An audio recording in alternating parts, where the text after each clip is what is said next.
Bismillahirrahmanirrahim. Assalamualaikum warahmatullahi wabarakatuh.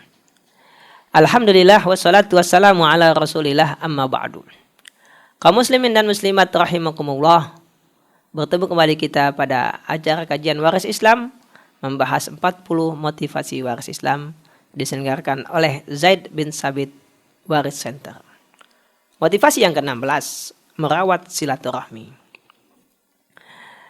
Ketika ada seorang ingin meminta atau menuntut atau mengambil warisan yang masih dikuasai oleh sebagian ahli waris lain, bahkan mungkin ketika dia akan membahasnya, mungkin ada mengatakan, udahlah jangan dibahas, nanti jadi masalah, bikin putus silaturahmi. Apalagi maaf, misalkan harta waris tersebut masih di bawah kuasa ibu misalkan. Nah, si anak menjadi enggan untuk meminta bagian yang menjadi haknya, karena khawatir memutus silaturahmi. Ya. Bahkan bertanyanya pun enggan, karena khawatir mengganggu silaturahmi. Padahal yang dilakukan adalah benar. Dia ingin mengambil sesuatu yang menjadi haknya. Namun ada orang yang tidak mengerti, dia menakut-nakutinya bahwasanya hal tersebut bisa mengganggu silaturahmi. Nah, ini harus kita perjelas. Ya.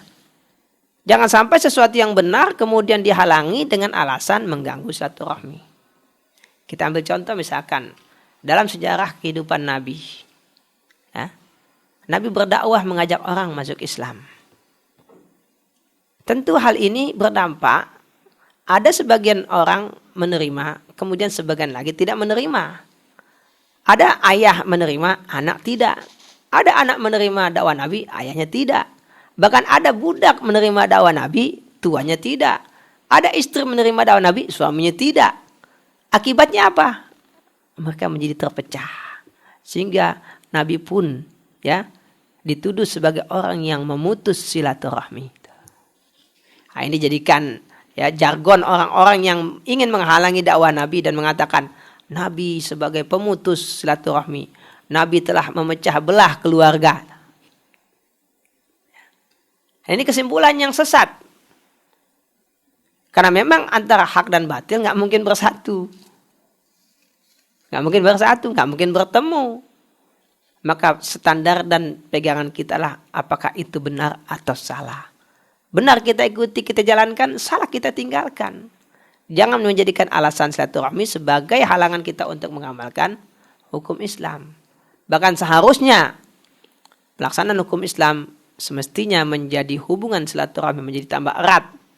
Karena pembagian warisan yang tidak sesuai dengan hukum Islam, itulah yang bisa menjadi pecahnya sebuah keluarga. Karena di saat sebagian ahli waris merasa dia tidak mendapatkan haknya atau kurang dari bagiannya, maka dia menjadi tidak senang dengan ahli waris yang lain yang mendapatkan lebih dari bagiannya. Inilah sesungguhnya yang memutus silaturahmi.